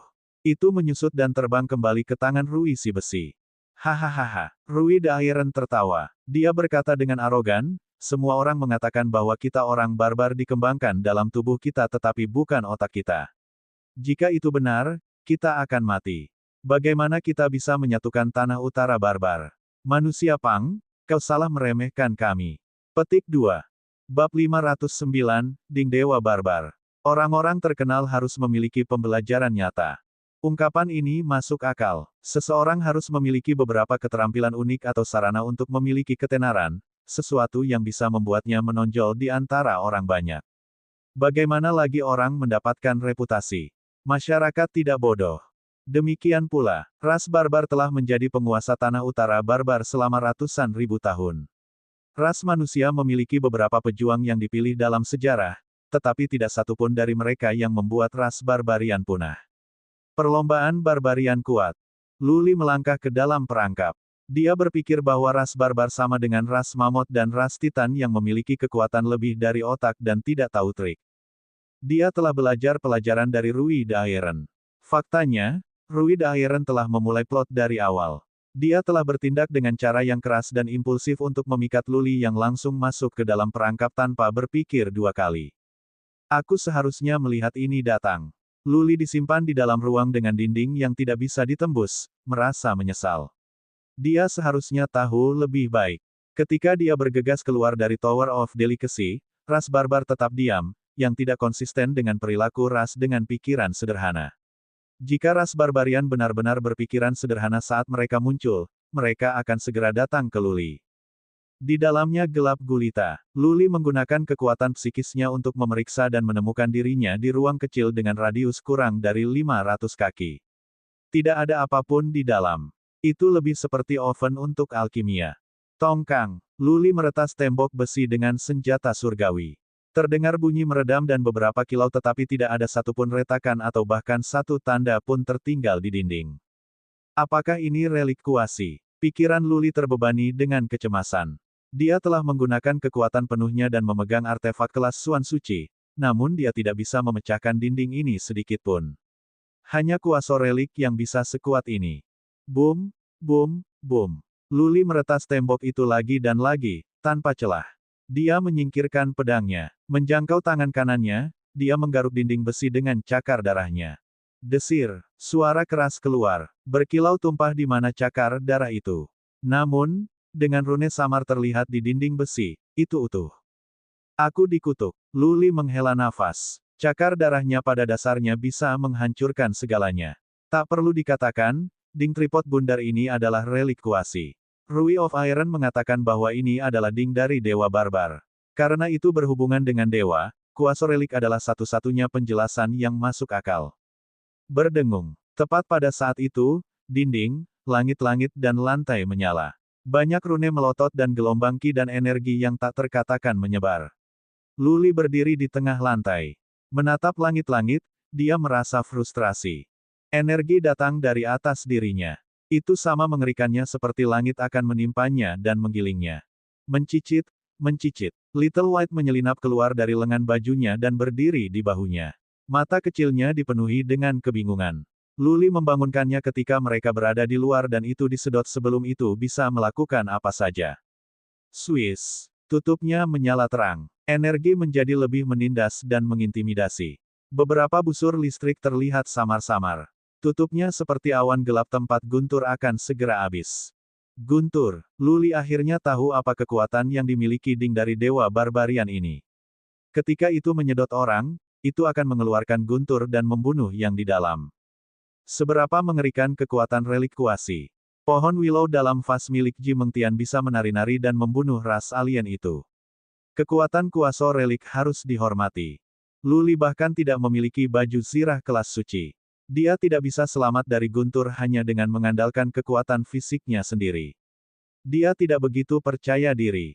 Desir, desir. Semakin cerah saat busur listrik melotot lebih keras. Energi menjadi lebih mengancam. Luli menahan napas sementara dia berpikir cepat untuk menemukan jalan keluar. Namun, dia bisa merusak otaknya dan dia masih tidak menemukan jalan. Ketika seseorang dihadapkan dengan kekuatan langit dan bumi, kekuatan absolut, tidak ada trik atau strategi yang akan berhasil. Desir. Guntur sudah siap. Serangan petir hitam menembus udara dan turun ke kepala Luli. Itu cepat. Kamar itu kecil. Luli tidak bisa mengelak bahkan jika dia mau. Kanan. Itu pada saat yang tepat ketika Little White tiba-tiba melompat ke kepala Luli dan menerima pukulan petir untuknya. Ledakan. Little White tertembak. Itu jatuh dari udara ke bahu Luli. Itu menabraknya begitu keras sehingga dia terhuyung mundur. Little White berguling turun dari bahunya ke tanah, gemetaran. Sedikit putih. Luli membuka matanya lebar-lebar karena ketakutan. Dia berteriak dan bergegas mengambilnya. Bulu putih salju Little White dibakar dan ada bau hangus keluar dari kulitnya. Tapi matanya bersinar. Mencicit, mencicit. Little White berhenti gemetar dan mengangkat kepalanya dengan bangga. Itu mencoba memberitahu Luli dengan kata-kata yang tidak ada artinya bahwa guntur itu bukan apa-apa dan mereka tidak bisa membunuhnya. Bagaimana? Meskipun Luli tidak merasakan betapa kuatnya guntur itu sendiri, dia bisa merasakannya. Jika dia yang memukul, setidaknya dia akan dikuliti jika tidak mati. Tapi Little White baik-baik saja selain trauma kulit. Luli berpikir bahwa Little White lemah dalam pertahanan. Bagaimana bisa ia memiliki kemampuan yang kuat untuk melindungi dirinya sendiri ketika itu hanya sebesar telapak tangan? Luli yakin bahwa jika dia menabraknya, itu akan berubah menjadi genangan go. Setelah terkena guntur seperti itu, Little White baik-baik saja. Ini aneh, sangat aneh sehingga Luli tidak bisa mempercayainya. Bisakah? Luli ingat Little White telah menyerap energi surgawi. Apakah energi surgawi memurnikan tubuh Little White dan membuatnya sangat kuat? Aku pikir begitu. Ini adalah satu-satunya penjelasan yang masuk akal. Luli sedikit lega. Dia memandang Little White dengan prihatin dan berkata, "Little White, kau baik-baik saja. Aku bisa mengambil guntur jika tidak. Mereka belum bisa membunuhku." Mencicit, mencicit. Little White menggelengkan kepalanya dan kemudian berbalik ke arah guntur lain yang akan turun dari atas. Itu bersemangat seolah-olah guntur adalah makanan paling enak untuk itu. Swiss. Guntur mengalir dari atas kepala mereka ke arah Luli. Kali ini, Little White lebih bersemangat. Itu mendesis hingga guntur dan kemudian jatuh lagi. Sedikit putih. Luli bergegas mendekat. Kali ini, si putih kecil melompat dari tanah tanpa bantuan Luli. Ia kehilangan semua bulunya dan kulitnya terbakar. Yang sedang berkata, itu tidak terluka parah. Mata kecilnya dipenuhi dengan kegembiraan. Wajahnya yang gelap menunjukkan kegembiraan. Tampaknya tidak tersambar petir tetapi menghargai makanan enak di dunia. Petik 2, petik 2. Luli melihatnya tanpa berkata-kata. Dia tidak pernah tahu pria kecil ini memiliki kecenderungan untuk menikmati pelecehan. Bagaimana bisa bahagia setelah disambar petir? Desir, desir, desir, desir. Lebih banyak petir bergemuruh turun dan Little White berlari ke mereka semua. Semakin banyak guntur, Little White semakin bersemangat. Apa yang aneh adalah bahwa, setelah 7 atau 8 putaran, tubuh Little White tetap hitam tetapi luka-lukanya tidak berkembang. Matanya bersinar dan semangat tinggi.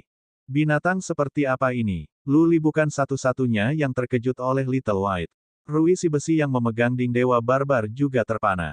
Karena dia adalah penguasa Ding Dewa Barbar, dia bisa mendeteksi semua yang terjadi di dalam. The Ding of Barbarian God memiliki dua fungsi utama. Untuk menjebak orang dan membunuh semua makhluk hidup di dalam dengan petir. Bahkan seorang prajurit rilem manusia Sovereign Real akan berubah menjadi debu di sana, apalagi Luli. Rui of Iron tidak menduga bahwa binatang sekecil itu dapat mengalahkan semua petir. Kalian semua, lepaskan petir. Aku ingin orang dan binatang itu mati. Rui of Iron menolak untuk percaya ini. Dia meletakkan Ding Dewa Barbar di tanah dan memanggil semua orang barbar.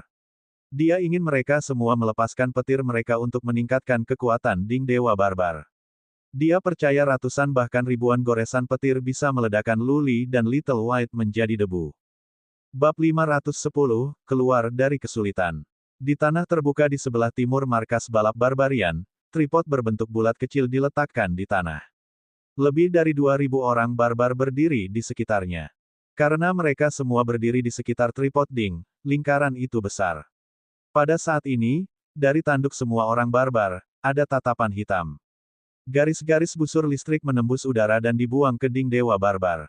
Swiss. Setiap bagian dari petir diserap oleh ding dewa barbar. Orang-orang barbar itu telah melakukan ini selama 3 hari 3 malam. Berapa banyak energi petir yang terkandung dalam tanduk lebih dari 2.000 orang barbar.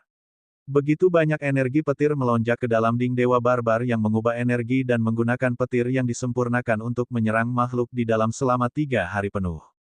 Makhluk di sana, tidak peduli seberapa kuat mereka, seharusnya berubah menjadi debu.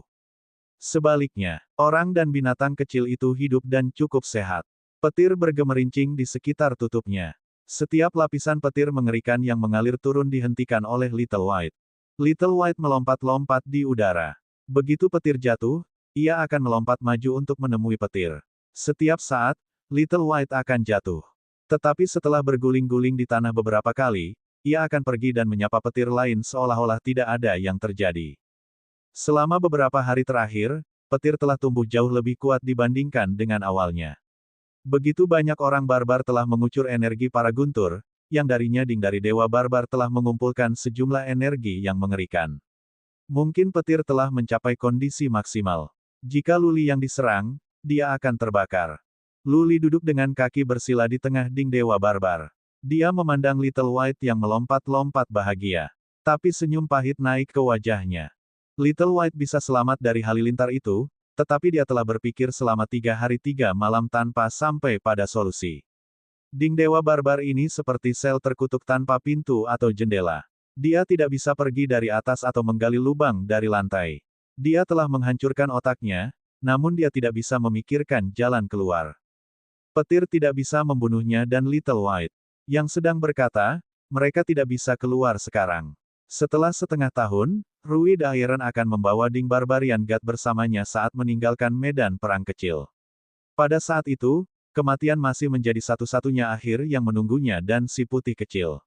Luli percaya bahwa hari ketika Ding Dewa Barbar dibuka, akan menjadi hari di mana dia dipaksa untuk menghadapi orang barbar yang paling kuat. Bang, bang, bang. Petir terus mengalir tanpa henti. Little White telah bertahan selama beberapa hari. Namun, alih-alih mengalami cedera yang lebih serius, tampaknya itu telah mengembangkan lapisan pelindung yang tebal. Petir hanya geli ketika mereka memukul Little White.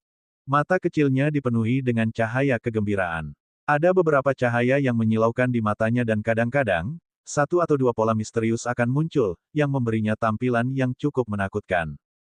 Bagaimana kita bisa keluar? Ini masih menjadi masalah dalam pikiran Luli. Hanya ada 2 cara baginya untuk meninggalkan Ding Dewa Barbar. Yang pertama adalah dia menemukan cara untuk memecahkannya dan yang kedua adalah mencoba membuat Rui besi untuk membiarkan mereka keluar. Memecahkan Ding Barbarian, dewa harus mengandalkan kekuatan kekerasan. Trik tidak akan membantu. Metode serangan terkuat untuk Luli adalah Blood Claw. Tidak mungkin baginya untuk meningkatkan kemampuannya dalam waktu singkat, mengingat bahwa Blood Claw adalah skill garis darah dan dia tidak memiliki metode rahasia seperti apa yang dimiliki keluarga Jiang untuk meningkatkan skill garis darah. Membuat Rui besi untuk mengeluarkannya. Rui Dairen bukan orang yang bodoh. Sebaliknya, dia agak pintar. Bahkan jika dia tidak bisa membunuh Luli sekarang, dia setidaknya akan menjebak Luli di sini dan hanya membiarkannya keluar ketika mereka meninggalkan medan perang kecil dan tiba di wilayah balap barbarian. Melakukan apa? Luli sedang berpikir keras. Alisnya terjalin erat. Kekhawatirannya tidak bisa diselesaikan. Di sisi lain, Little White telah melompat-lompat kegirangan. Itu mengejar setiap petir tanpa kecuali. Mereka masih hidup. Setelah hari yang lain, Rui si besi menyuruh orang-orang barbar untuk berhenti menuangkan energi. Dia berjalan ke Ding Dewa Barbar dan memeriksa dengan kekuatan psikisnya. Kilatan amarah muncul di matanya yang seperti bel untuk melihat bahwa si putih kecil dan Luli masih hidup dan cukup sehat. Biarkan mereka memilikinya selama 3 hari lagi. Rui Dairen menolak untuk percaya ini. Dia ingin mengebom mereka selama 7 hari secara total. Jika Luli dan Little White bisa bertahan setelah ini, maka tidak ada lagi yang bisa dia lakukan. Satu-satunya cara yang masuk akal adalah membawa Ding Dewa Barbar kembali ke tanah Barbar Utara setelah setengah tahun dan kemudian meminta orang Barbar yang lebih kuat untuk membunuh Luli dan Little White. Terus, Rui si besi pergi sendirian ke markas, meninggalkan orang-orang Barbar lainnya untuk terus menuangkan energi petir sementara dia diam-diam menunggu hari-hari berlalu. Karena Luli dan Little White tidak mati setelah 4 hari, mereka tentu saja akan hidup bahkan jika ada beberapa hari petir lagi. Setelah 7 hari 7 malam, semua orang Barbar berhenti melepaskan energi guntur. Menjelang akhir, banyak orang Barbar mulai bergiliran. Mereka kelelahan setelah melepaskan energi selama berhari-hari. Begitu waktu habis, semua Barbar berhenti dan duduk di tanah dengan lelah. Mereka menatap Ding Dewa Barbar yang diletakkan di tanah karena kaget. Manusia itu benar-benar makhluk jahat. Bagaimana mungkin dia masih hidup setelah dibom selama 7 hari 7 malam? Bang, bang, bang. Rui the Iron berjalan keluar dari base camp ke tanah terbuka. Dia mengambil Ding Dewa Barbar di satu tangan dan memeriksanya dengan kekuatan psikisnya. Segera, cahaya di matanya mereda dan dia memasang ekspresi mengerikan. Dengan tatapan gelap dilepaskan dari tangannya ke Ding Dewa Barbar, pelepasan petir berhenti.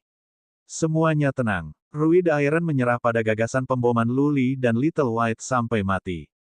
Dia harus membawa mereka kembali ke tanah Barbarian Utara setelah setengah tahun dan membiarkan orang-orang barbar yang kuat berurusan dengan mereka. Rui the Iron sudah kehabisan akal. Ding dari Dewa Barbar berhenti bersinar dan bagian dalam kembali ke kegelapan setelah Rui besi menghentikan semua formasi penghambatan. Mencicit, mencicit. Little White berjongkok di sudut dan berteriak tidak memuaskan. Luli melihat bahwa pelepasan petir dihentikan. Dia berdiri, mengambil senjata surgawinya dan menembaki dinding besi dengan paksa lagi. Dentang, dentang. Kilauan tumpah dan suara teredam terdengar ketika pedang menghantam dinding besi.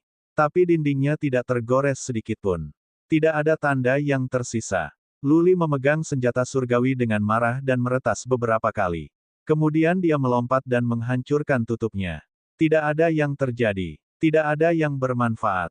Haha, tawa menghina keluar. Rui si besi yang berkata, manusia, jangan sia-siakan kekuatanmu. Ding Dewa Barbar ini adalah relik kuasi yang diproduksi oleh leluhur kita. Kau ingin menghancurkannya. Kau berharap. Luli menyingkirkan senjata surgawi Raja Naga dan melepaskan cakar darahnya. Dia meraih dinding besi dengan kekuatan. Tetapi setiap kali, selain beberapa kilau, tidak ada kerusakan yang dapat dilakukan pada dinding yang memiliki beberapa tanda misterius bercahaya. Kamu berada dalam pergolakan maut. Rui the Iron berkata lagi dengan ejekan, manusia, ketika aku membawamu kembali ke tanah Barbar Utara, aku akan meminta prajurit kita yang kuat untuk membuatmu menjadi boneka. Kamu akan menjadi orang mati yang berjalan dan kamu akan selamanya menjadi milik kita budak. Petik 2. Tawanya bergema di Ding Dewa Barbar dan suaranya nyaring. Gendang telinga Luli agak sakit. Mencicit, mencicit. Little White tidak senang. Itu memamerkan taringnya dan menjerit. Kemudian ia melompat dan menempelkan diri pada tutupnya, membuka mulutnya dan menggigitnya.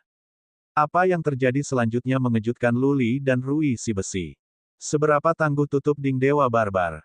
Namun demikian, Little White menggigitnya dan sebuah retakan muncul. Little White melanjutkan dan menggigit lubang.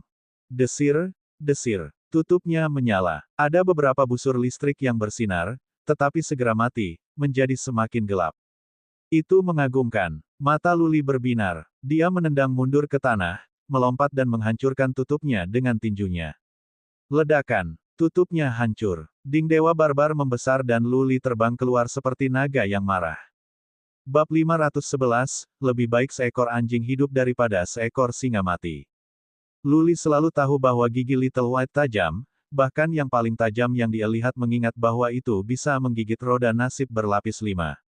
Dia tidak berpikir ada sesuatu yang tidak bisa patah dengan giginya. Tidak termasuk relik kuasi. Relik kuasi itu kuat dan kaku. Luli bahkan tidak bisa meninggalkan tanda pada tripod Ding dengan cakar darahnya, yang merupakan bukti ketangguhan kuasa reliks. Little White telah melampaui harapan terliarnya dengan menggigit relik kuasi. Luli tidak tahu bagaimana Little White melakukan ini dan pertanyaannya bukanlah perhatian utamanya saat ini. Menjadi melalui begitu banyak pertempuran berdarah, Luli telah mengembangkan rasa reaksi yang cepat. Dia tidak punya waktu untuk menyia-nyiakan hal-hal sepele untuk melepaskan kesempatan yang begitu bagus. Suara mendesing. Luli keluar. Begitu dia keluar dari Ding Dewa Barbar, dia mulai memeriksa sekeliling dengan kekuatan psikisnya. Ketika dia menemukan Rui of Iron, yang belum pulih dari keheranan, Luli membentuk kekuatan psikisnya menjadi pisau dan menusuk Rui The Soul Spawn tanpa ragu-ragu. Pada saat yang sama, ia menghasilkan klon satu persatu sampai ada lebih dari 60 dari mereka, berlari ke arah Rui besi sekaligus. Formasi penghambatan dari Ding Dewa Barbar telah dirusak sehingga tidak bisa menyusut sekarang. Itu telah kembali ke keadaan semula dan jatuh ke tanah. Rui si besi telah memegangnya di tangannya dan sekarang dia tidak bisa memegangnya lagi dan dia terpaksa mundur karena beban berat. Keluarnya Luli telah mengkhawatirkan Rui besi dan pisau kekuatan batin Luli sudah menembus ke dalam jiwanya. Adegan terakhir Rui the Iron Saw adalah cakar darah Luli bergerak semakin dekat. Jiwa Rui besi itu berantakan. Untuk membuatnya lebih buruk, dia merasakan bahaya yang fatal. Rui the Iron berteriak karena insting, "Jangan bunuh aku. Aku menyerah. Aku menyerah." Ding dari Barbarian God adalah cara terkuat yang bisa diambil Rui the Iron. Sekarang setelah retak, dia tahu lebih baik daripada tidak melakukan apapun yang akan mengubahnya menjadi mayat. Mata Luli dingin dan dia tidak menunjukkan emosi. Kekuatan psikisnya melonjak ke Rui the Iron Spawn sementara dia meraih kepala Rui the Iron dengan cakar darah. Desir, desir. Tanduk di kepala Rui the Iron berkilauan dengan petir. Tapi, dia tidak berusaha menyerang Luli. Sebaliknya, petir diarahkan ke kepala Rui the Iron ketika ia mencoba untuk menghancurkan pisau kekuatan psikis untuk melindungi jiwanya. Luli berputar ke belakang ke Rui the Iron dan menggaruk punggungnya dengan cakar darah. Seberapa tajam cakar darah Luli? Itu menembus punggung Rui besi dan bergerak langsung menuju hatinya. Begitu hatinya hancur, dia tidak akan bisa lolos dari kematian. Ah! Rui si besi berteriak dengan sedih. Orang barbar lainnya akhirnya sadar. Mereka semua ketakutan. Rui the Iron adalah murid kerajaan ras barbar, pangeran tertinggi mereka. Jika Rui si besi mati, maka orang barbar lainnya juga tidak punya kesempatan untuk hidup. Wosh! Wosh! Banyak orang barbar mengerumuni mereka. Tanduk mereka mulai menyala saat mereka siap mengeluarkan petir.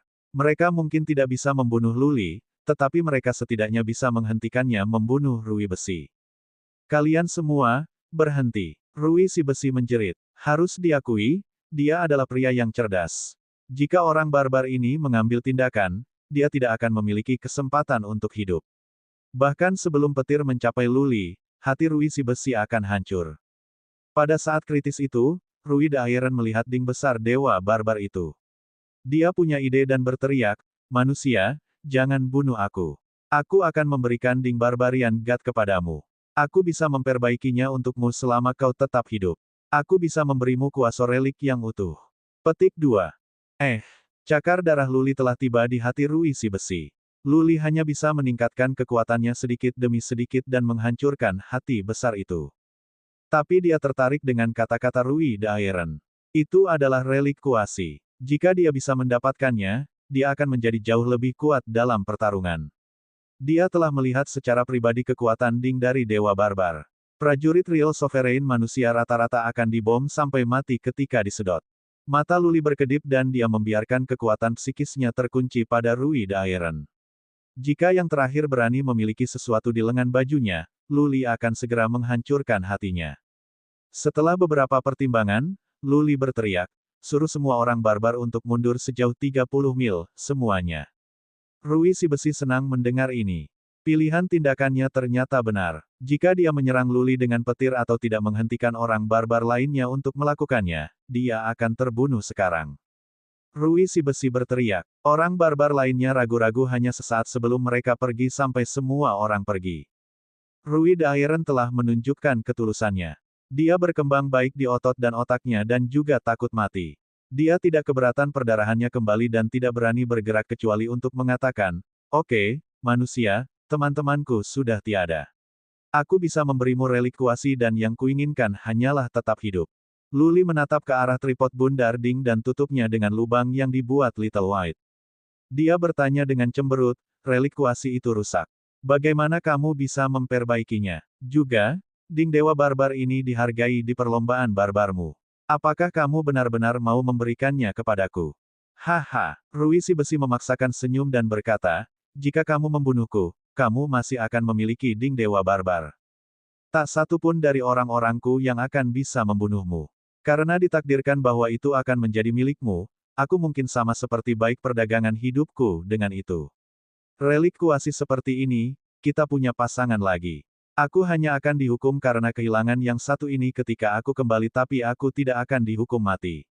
Kalian manusia memiliki perkataan, lebih baik hidup anjing daripada singa mati.